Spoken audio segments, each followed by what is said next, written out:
Welcome to the World United. Welcome to the World United. I would invite Simin Babaji now. She's a spiritual religious scholar, and for past 14 years, she's the head of Department of Philosophy at Jai Hind College, Mumbai, and a holistic healer pursuing PhD in sexual ethics.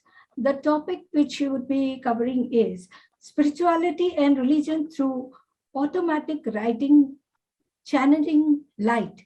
So over to Simit Babaji. Thank you so much, Renuka, and thank you to all the organizers for this lovely opportunity. My topic doesn't end at light. There's another word after that, which is light language. Automatic writing and channeling is not something new. It is something that was always there, but it has now become little more formal, and the understanding and the way that it can be done is very much available now. When it comes to channeling, it has got a lot of background in terms of Greek philosophy, in terms of the biblical religions, and so on, including Prophet Muhammad also. So I found this as a new way of spirituality. My entire journey with automatic writing and channeling started very, very early in life because I have been a holistic healer formally from the age of 15 years. But I have certain gifts to connect to the divine energies from a very young age, which I did realize at the age of 4 years. Now, what is this automatic writing and channeling? It is the art of contacting other intelligences through the use of pen and paper while being in a very, very calm state of mind, wherein the mind is very clear and it is not clouded at all. And we allow ourselves to be a channel of communication from other entities or from our own higher self. Now, this writing is called as automatic because this is exactly how it feels. Channeling is where we use our body as a vehicle to communicate. And through this process, we communicate with the spirit world. We communicate with angels, archangels, saints, master spirit guides, and the entire world of divinity opens up for us, such that we can transcend beyond religion, because religion can be very limiting for us, and I will be elaborating a bit more on that in some time.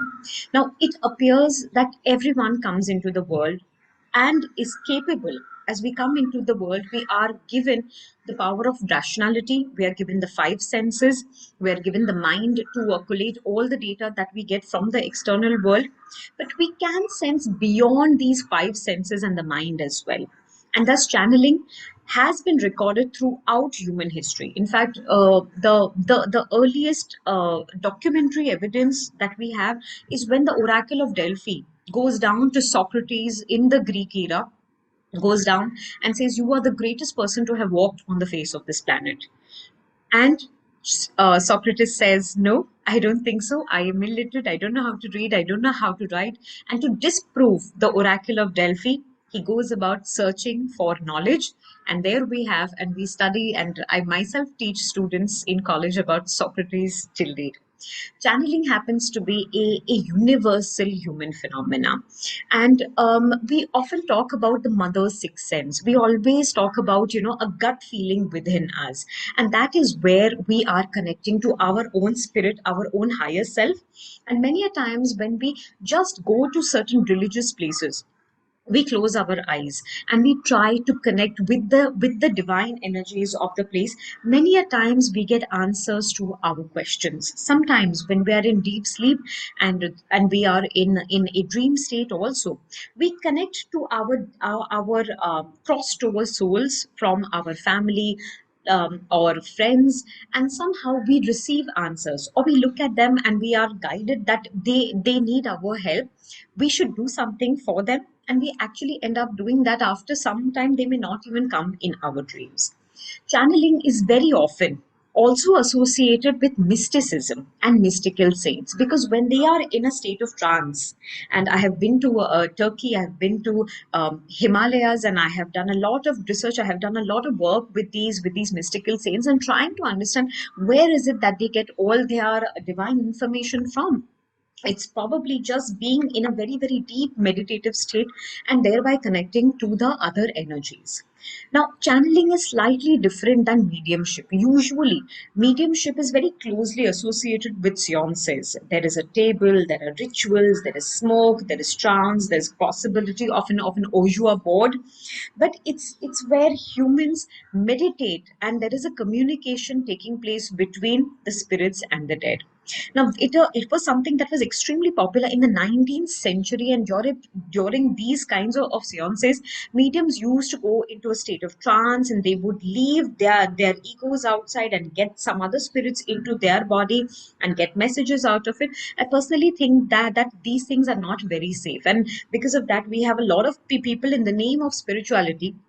They actually are just making money, and they happen to be absolute con stars.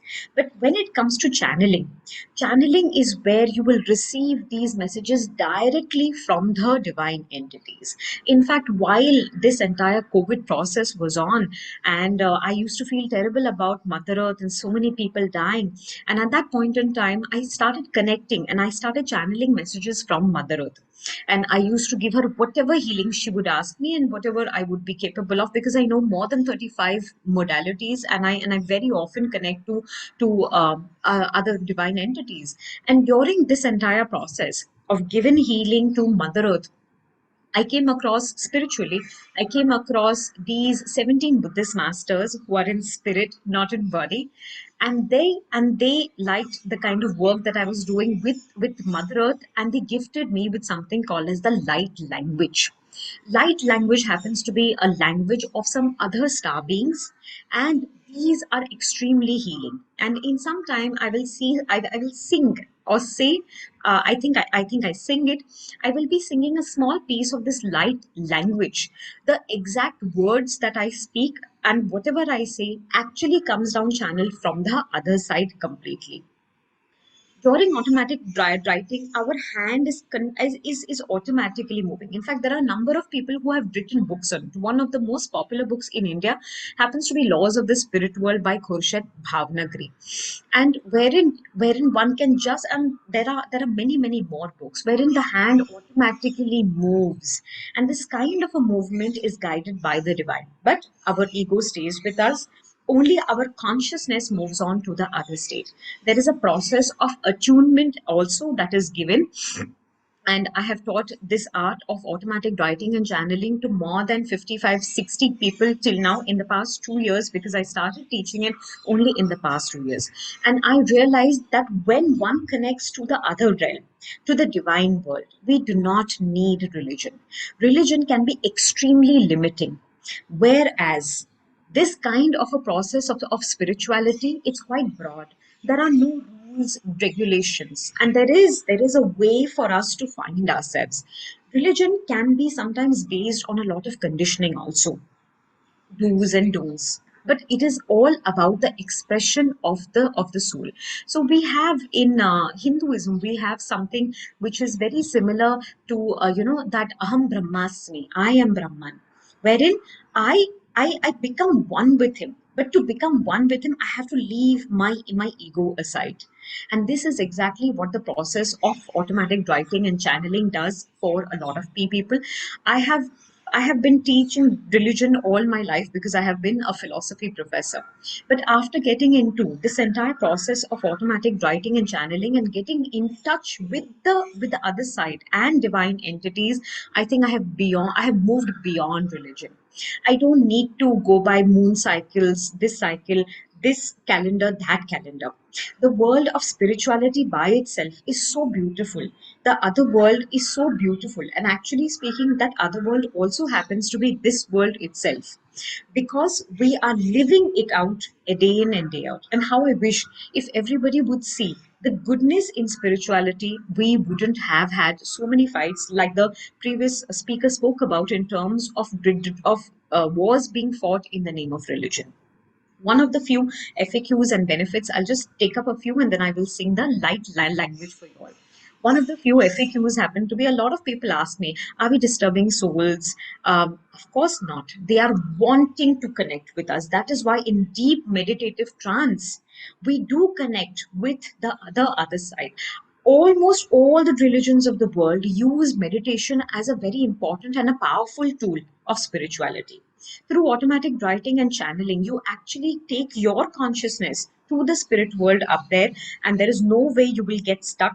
There is no harm that will take place either to your mind or your physical body. And well, it depends upon what kind of clairs we have. Accordingly, we will be able to see things in the spirit world, we will be able to hear messages and so on. And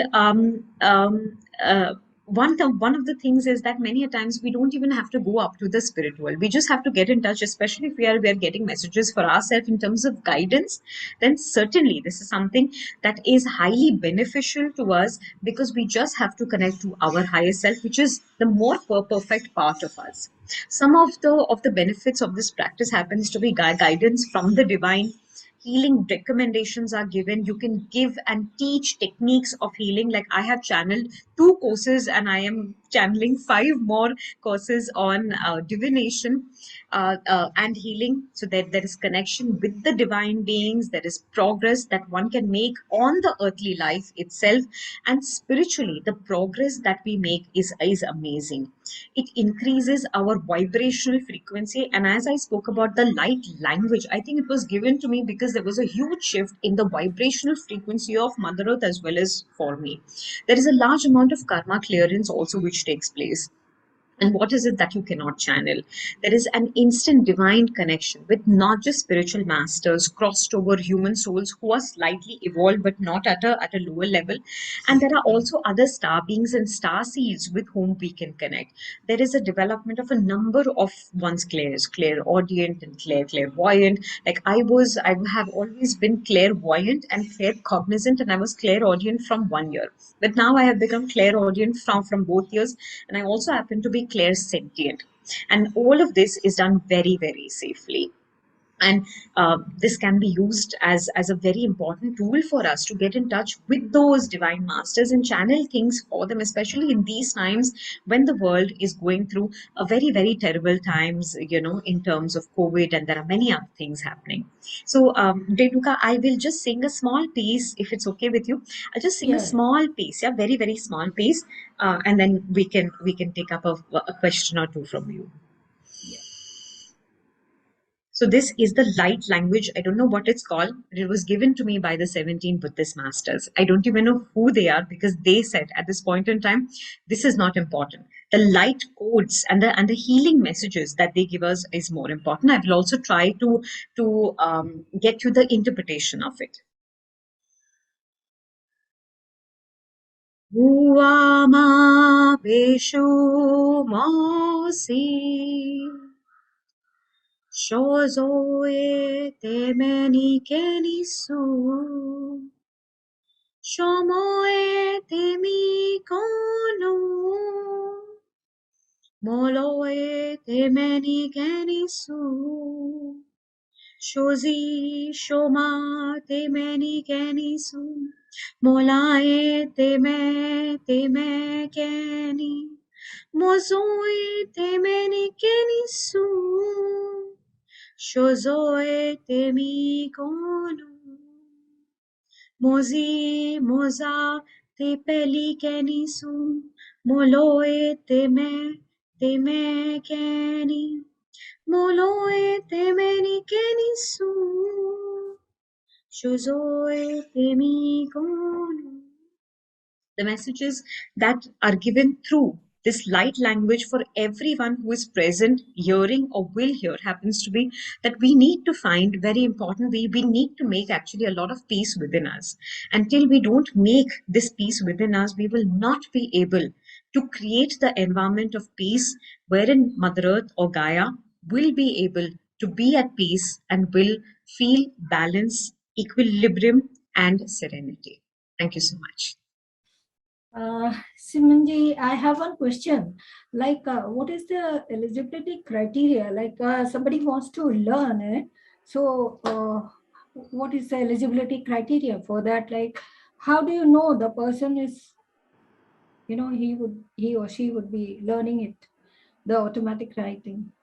Thank you so much for asking this, Renuka. So, the first thing that, when I was given the process of attunement from the Master Spirit Guides, was the first thing was that there has to be willingness to learn. There shouldn't be any fear in terms of what I might encounter.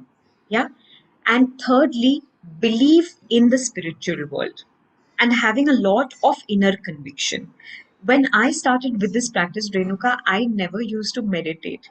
But when I started with this process, yeah, formally, okay, I just going to the spirit world, interacting with beings and light beings and star beings and archangels and all, that itself became a very important process of my meditation. So there is nothing, sacrosanct in terms of I need to know. There are people who have learned from me who have not learned anything. No Reiki, no tarot, nothing. Only thing is that there should be a willingness, trust, and faith, and you know that you can do this. It is open to everyone.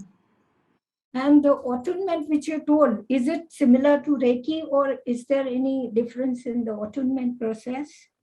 In the attunement, so I Yeah. don't know what is the Reiki attunement, but this entire process, so whenever you are ready, when the practitioner, because initially I was just a practitioner of this process, so when you are ready for it, it is at that point in time that the process of attunement is given to you to become a teacher. So first I was given attunement by the Master Spirit Guides, and then the process of attunement came to me. It is different for every teacher. The process Oh. that my teacher used for me several years ago was very much different as compared to what I do with my own students as of now.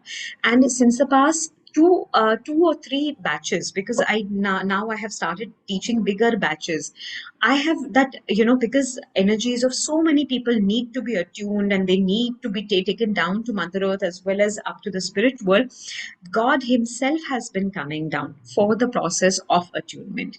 And there is a realization which takes place that this is not a normal spirit being helping you out, because I do have a number of angels helping me out during the process of attunement. And I never say I always say we, because we are a Yeah, team. correct. You're surrounded by the angels here. Absolutely. Yes. Thank you so much, Simiji. Most Thank welcome. you. Thank you so Thank you. much, Renuka. Thank you very much. Yeah.